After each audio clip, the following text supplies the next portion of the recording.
Seri 11.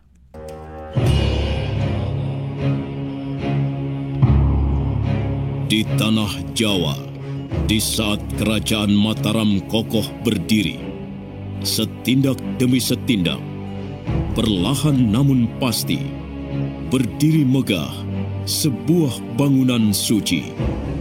Borobudur.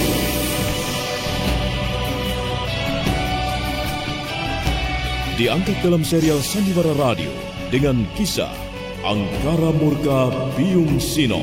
Naskah karya Edi Dosa. Ide cerita M. Satria Pinandita.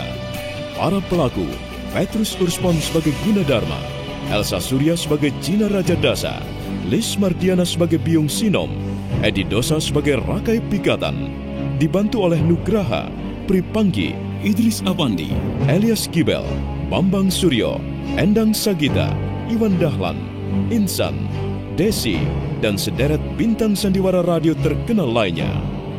Pembawa cerita Asdi Suhastra, hiasan musik dan sutradara Edi Dosa.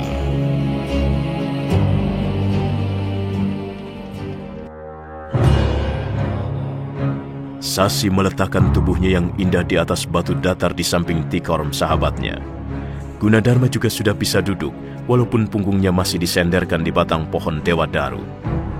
Hening sejurus selamanya. Mereka sibuk dengan pikiran masing-masing. Tikorm berpaling ke arah Gunadarma yang melayangkan pandangnya ke lembah berkabut di bawah sana. Bagaimana Tuan Gunadarma? Saya sudah menceritakan apa adanya. Terus terang, sahabat saya ini mencintai Tuan.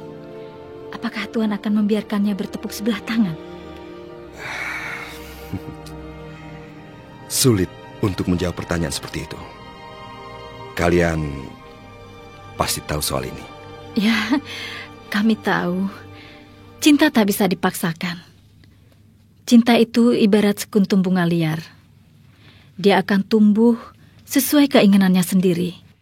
Tak bisa dibujuk, tak bisa disuruh, apalagi dipaksa. Tapi sekali lagi, saya sangat terharu dan berterima kasih karena dia sudah menyelamatkan para pekerja bangunan saya. Maaf Tuan Gunadarma, saya menolong mereka atas kesadaran saya sendiri. Hati nurani saya tersentuh begitu melihat apa yang mereka alami. Rasa kemanusiaan saya menjerit. Akhirnya saya turun tangan. Ya, saya tidak bisa tinggal diam, berpangku tangan, melihat penderitaan sesama kita. Saya seorang penganut Buddha. Sang Buddha sendiri mengajarkan pada umatnya bagaimana kita harus peduli pada orang-orang di sekitar kita, pada makhluk hidup yang lain, pada lingkungan. Kita tidak boleh acuh dan berhati keras, dan kita harus menolong tanpa pamrih apapun, kecuali bahwa kita yakin pertolongan itu benar-benar tulus. Sebab hanya ketulusan yang bisa mendatangkan manfaat bagi sesamanya. Jelasnya dia tidak mau pertolongannya itu dihubung-hubungkan dengan kepentingan pribadi. Saya tidak ingin mendapatkan cinta seperti barang yang diperjualbelikan di pasar atau di warung-warung. Kalau memang gayung tidak bersambut, biarlah. Saya tidak apa-apa. Saya rela. Sahabat saya ini saksinya bahwa saya tidak akan pernah melupakan Tuan sepanjang sisa hidup saya. Sebaiknya saya pergi dulu. Kalian bisa bicara lebih bebas dan nyaman. Jangan sungkan atau malu-malu. Tidak apa-apa. Kita semua kan sudah sama-sama dewasa. Tikom bergegas pergi. Sasi mengawasi sampai bayangan sahabatnya lenyap di balik jajaran pohon pinus. Gunadarma memperbaiki letak duduknya. Sasi menatapnya dengan perasaan kasih bercampur iba. Lalu gadis dari negeri seberang itu mendesah sambil membuang pandangannya jauh ke depan, ke sana, ke arah gugusan bukit membiru di kejauhan. Sasi. Iya, ada yang masih ingin Tuan bicarakan dengan saya? Walaupun tidak banyak, ada. Dan ini penting sekali. Pertama, Saya ingin tahu. Saya ingin mendengar jawaban dari ungkapan hatimu. Apa benar kamu mencintai saya? Sudah agak lama saya mempunyai perasaan seperti ini terhadap Tuan Gunadarma. Di negara saya, di kampung kelahiran saya belum pernah mengalaminya. Perasaan itu tiba-tiba muncul tanpa bisa dicegah. Iya. Kapan kamu mulai merasakannya?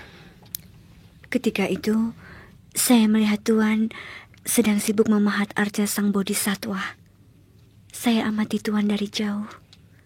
Saya sembunyi di balik pohon ara yang besar.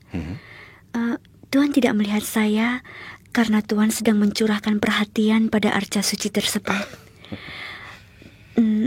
Tiba-tiba hati saya berdesir. Saya seperti melihat bayangan sang Buddha sedang memahat wajahnya sendiri. Saya kagum. Saya terpana, Tuan. Saya amati wajah Tuan setiap kali Tuan menyeka keringat yang menitik di dahi. Bias sinar mentari seperti membuat wajah Tuan, juga tubuh Tuan, bercahaya. Sungguh-sungguh menakjubkan. Sejak saat itu, saya tidak bisa melupakan Tuan Gunadarma. Saya selalu ingin berdekatan dengan Tuan. Saya selalu mengenang Tuan, sekalipun saya sedang terlelap. Iya. Saya terharu sekali mendengar penuturanmu, Sasi. Kamu tulus. Kamu jujur dan rendah hati. Sayang sekali, saya bukan orang yang pantas untuk memperoleh cinta setulus dan seindah itu. Apakah begitu cara Tuan untuk menolak secara halus hasrat seorang gadis? Saya pun ingin berlaku jujur padamu. Saya mengerti. Saya kasihan padamu. Memang, saya gadis yang pantas dikasihani. Saya datang dari jauh-jauh, dari negeri seberang. 2 bulan lebih saya terombang-ambing di lautan. Dan setelah tiba di Nusa Jawa, saya hanya menjadi seorang pengemis cinta. Sasi, bukan begitu. Kamu salah mengerti.